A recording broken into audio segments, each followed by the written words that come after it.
Rent so cheap it feels illegal? Yes, we found 9 US towns where your monthly payment looks like $2,009. But here's the catch. Affordability isn't the same as opportunity. Before we move on, please take a moment to subscribe to the channel and like the video. Pew says renters saw average rents jump 18% over 5 years, and nearly half spent 30% or more of their income on housing. So when a place bucks that trend, you have to ask why.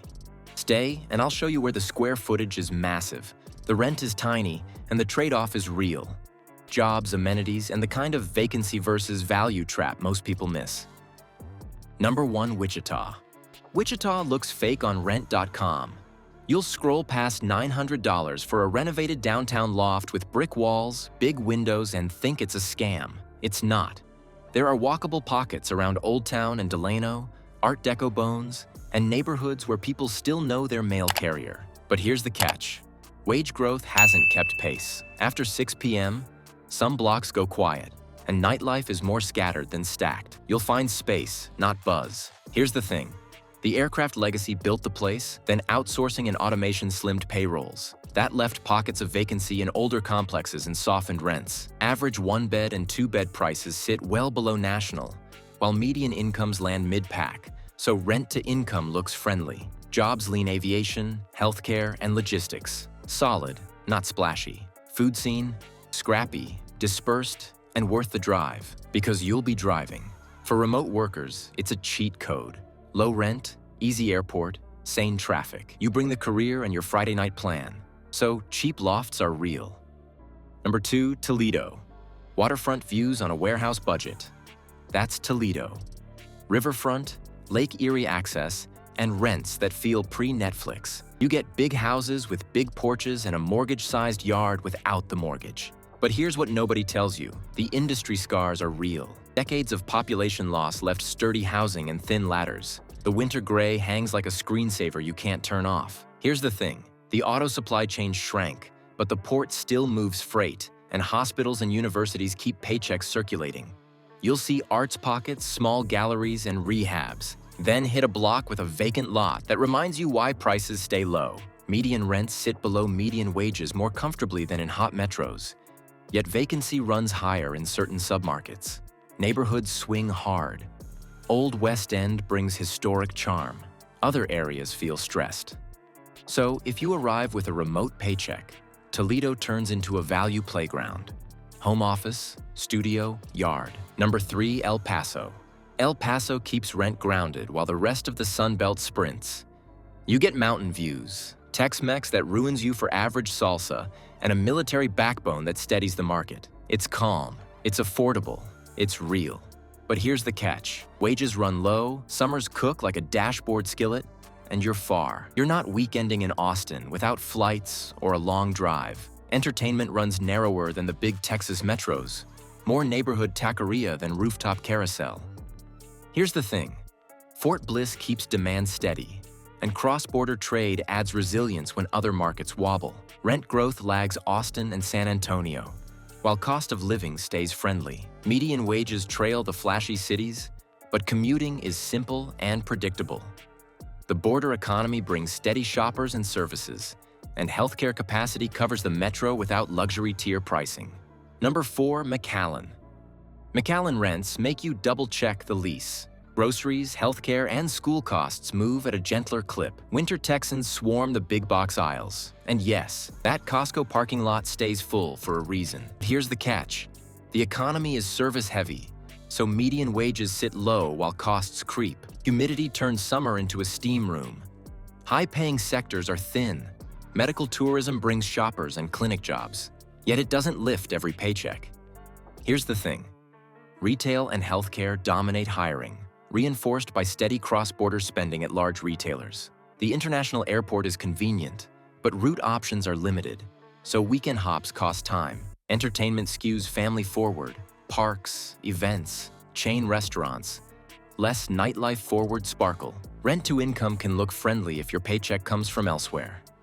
Larger households help stretch budgets, which explains the appeal. Migration trickles in from pricier Texas metros chasing relief. If your income is remote, the math is ridiculous. You're buying quiet and affordability, not ladders. Number 5, Dayton. Dayton runs on Wright Brothers energy. Engineering roots, hands-on museums, and rents that let you upgrade from studio to spare room without stress. Cost per square foot punches way below national. Let that sink in. But here's the catch. Manufacturing decline left gaps. Some blocks gleam.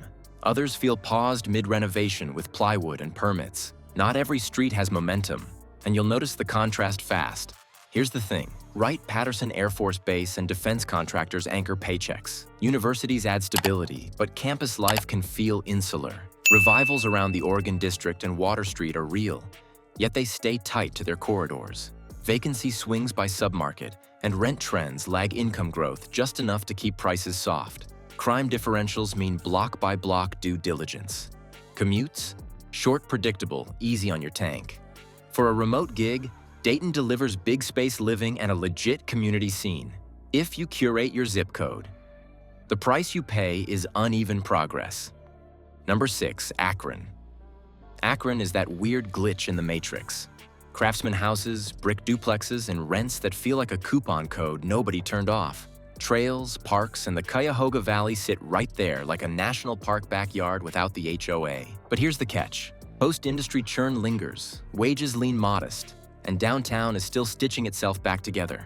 You'll see quality housing stock next to lawns that forgot what a mower looks like. Charm meets patchwork. Here's the thing. Polymer research and healthcare keep a floor under jobs, yet many roles don't land in high-pay brackets. Years of suburban flight left extra inventory near the core, which is why prices stay sticky low. Median rent versus income looks friendly.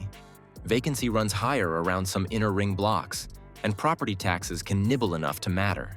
Pew's burden stat reminds you cheap rent still bites if your paycheck is thin.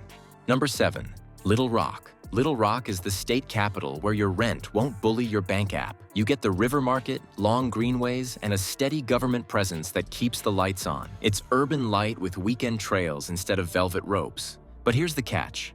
Wages and safety perceptions swing by neighborhood. Amenities cluster in a few corridors, and some areas feel underserved after dark. Shop your block like it matters, because it does. Here's the thing. Healthcare and the public sector stabilize demand, while a small tech scene is brewing. Outdoor access is underrated. River trails, parks, and quick escapes, and the cost of living wins are real when a national backdrop shows rents jumping hard in many regions. Median rent sits below many peer metros. Median wages are solid but not flashy, and neighborhood crime differentials explain why prices shift street to street.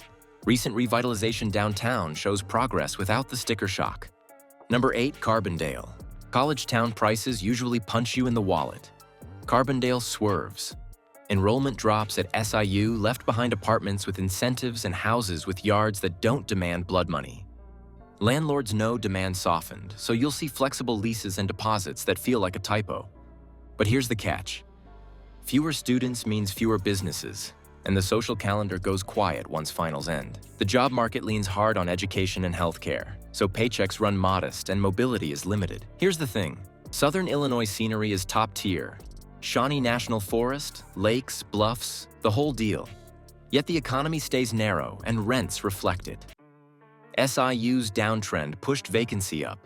Rent-to-income ratios look friendly for outsiders, and you can track retail churn along campus-adjacent strips where storefronts flip or sit dark between semesters.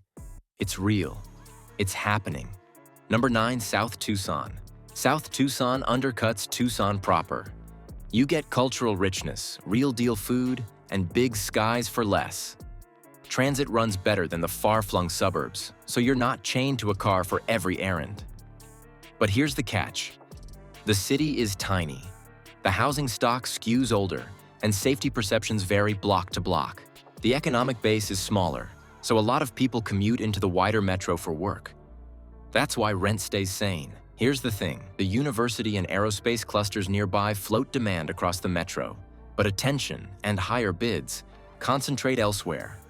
So South Tucson stays budget-friendly. Rents come in lower than Tucson's core. Vacancy reads a touch higher in older complexes, and median incomes trail the metro average. Transit access is decent along key corridors, while newer amenities are spaced out, pushing daily life toward local spots and the busier edges. You're not ready for what's next. We'll map the places where rent is rising fast, on purpose, because some towns are engineering demand like a startup. Let that sink in, then start running your numbers.